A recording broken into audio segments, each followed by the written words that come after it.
जय माता दी, जय महाकाल। मैं राजगुरु जी महाविद्या आश्रम में आप सभी का स्वागत करता हूं। आज मैं आप लोगों के लिए 10 महाविद्या की 7वीं महाविद्या माँ धूमावती का अद्भुत प्रयोग लेके उपस्थित हुआ हूं। सर्व मनोकामना पूर्ति साधना। मित्रों, आप सभी के बहुत आग्रह पर मैं आज माँ धूमावती का यह प्रयोग आप सब लोगों को बता रहा हूँ। यह प्रयोग आज तक मैंने कभी असफल होते हुए देखा ही नहीं और ना ही सुना है। जिन जिन लोगों को मैंने यह प्रयोग संपन्न कराया है, उन सब लोगों को माँ की ऐसी अद्भुत कृपा हुई है कि लोग कहते हैं कि माँ धूमावती विधवा का स्वरूप है, शून्य उनके भैरव हैं, जहाँ साधना की जाए वहाँ कलह मच जाता है। ऐसा कुछ भी नहीं है। शमशान की देवी, समस्त आवशी शक्तियों की स्वामिनी माँ ज्येष्ठा लक्ष्मी की बड़ी बहन, अद्भुत साधना प्रयोग। माँ तो इतनी ममतामयी हैं। मैं मान सकता हूँ माँ की साधना सदैव शमशान में की जानी चाहिए, लेकिन आप उसमें भक्ति भाव से साधना करना चाह रहे हैं तो उन्हें आप अपने घर में भी साधना कर सकते हैं। निष्काम साधना करना चाहते हैं, माँ से ऐसी मनोकामना पूर्ण करना चाहते हैं जिस मनोकामना से आपका भी भला हो और समाज का भी भला हो, तो आप इस साधना को कर सकते हो। मैं गारंटी कहता हूँ, इस साधना जैसा प्रयोग आज तक आप लोगों ने अपने जीवन में कभी नहीं किया होगा। यह अद्भुत माँ धूमावती की साधना है। यह धूमावती माता का एक बहुत ही तीक्ष्ण और अचूक प्रयोग है। धूमावती माता की उत्पत्ति के बारे में अलग अलग मत हैं, जिनके विवाद में हम नहीं पढ़ते हैं और ना ही हमें इस विवाद में पढ़ना ही चाहिए, क्योंकि साधक कभी किसी विवाद में पढ़ता ही नहीं है। तो इसलिए जिनके विवाद में ना पढ़ते हुए यदि हम संपूर्ण श्रद्धा और विश्वास के साथ यह साधना संपन्न करते हैं तो सफलता हमें अवश्य मिलती है। ऐसा मेरा अनुभव है और मेरे बहुत से साधकों का अनुभव रहा है। तो इस साधना को हम जरूर करें और करना भी चाहिए, क्योंकि इस ब्रह्मांड में कोई ऐसा जीव जंतु प्राणी नहीं है जो किसी न किसी समस्या से, किसी न किसी परेशानी से ग्रसित ना हो। माँ धूमावती रोग, शोक, दुख की नियंत्रक महाविद्या मानी जाती है। उनकी शरण में आने वाले भक्तों की समस्त विपत्तियों का नाश होकर मुँह मांगा वरदान मिलता है माँ से। बस जरूरत है तो पूर्ण श्रद्धा की, विश्वास की, एकाग्रता की, समर्पण की, आस्था की। सबसे पहले इस साधना को करने से पहले आप अपने आसपास किसी योग्य विद्वान से एक माँ धूमावती का यंत्र, गुटका और काली हकीक या नीली हकीक की माला प्राण प्रतिष्ठित मंत्र सिद्ध चैतन्य संकल्पित करा के भोजपत्र पे बनवा के अपने नाम से, गोत्र से अपने पास जरूर रख लेना चाहिए। सामग्री क्या है? गाय के गोबर के कुछ उपले पहले बना लो। स्वयं गाय के गोबर, देसी गाय का तो ज़्यादा अच्छा है, और गुग्गल। अब साधना की विधि क्या है मैं बताने जा रहा हूँ, ध्यान से सुनिएगा। रात्र में स्नान करके पूर्ण शुद्ध मन और विश्वास के साथ 12 बजे पूजा मंत्र जो मैं दूंगा उसे आरंभ कर देना है। पूजा में अग्नि जलाकर उसके उपले और गुग्गल उसमें गुग्गल डाल देना है। उपले पर गुग्गल डाल देना है। डालकर पूजा जब तक रहेगी तब तक यह लगातार धुआं उठना चाहिए, धुआं होना ही चाहिए, धुआं बंद नहीं होना चाहिए।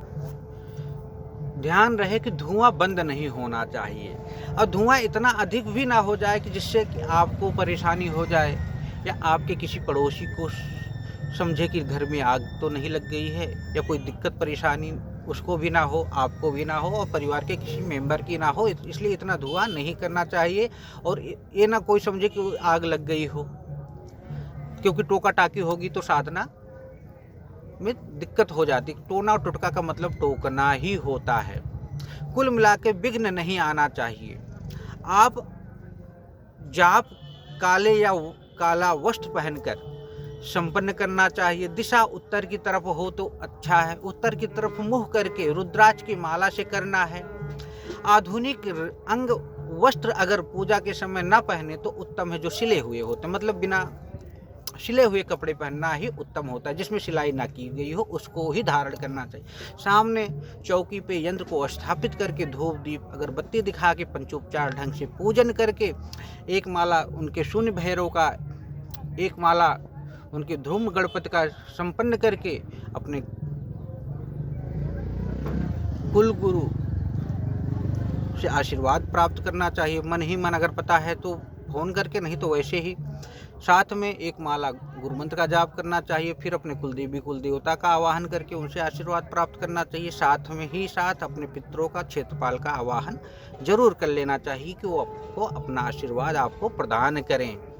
इतना हो जाने के बाद पंचोपचार धूप दीप अगरबत्ती से पूजन करना चाहिए माँ का। तो पूजा के आरंभ में सभी गलतियों की क्षमा करे माँ, ऐसी परिस्थितियों अनुकूल आपकी रहे और साधना आपकी संपन्न हो, ऐसी मनोकामना करके माँ से प्रार्थना करनी चाहिए। उसके बाद गुरु इष्ट का ध्यान करते हुए जो मंत्र बता रहा हूँ, ओम परम गुरुभ्यो नमः, इस मंत्र का गुरु से समर्पित होकर यह मंत्र का 11 माला मंत्र का जाप गुरु को करते हुए, ध्यान करते हुए करना है आप। उसके बाद आई आई धूमावती माई, सुहाग छेड़े कोड़ कुले जाई, धुआं होय धू धू कोरे, अमार काज ना कोरले, शिवर जोटा खासे भूमते पड़े, पोड़े कह सकते हैं। तो इस मंत्र को मैं डिस्क्रिप्शन में भी दे दूंगा, वहां जाके आप देख भी सकते हो।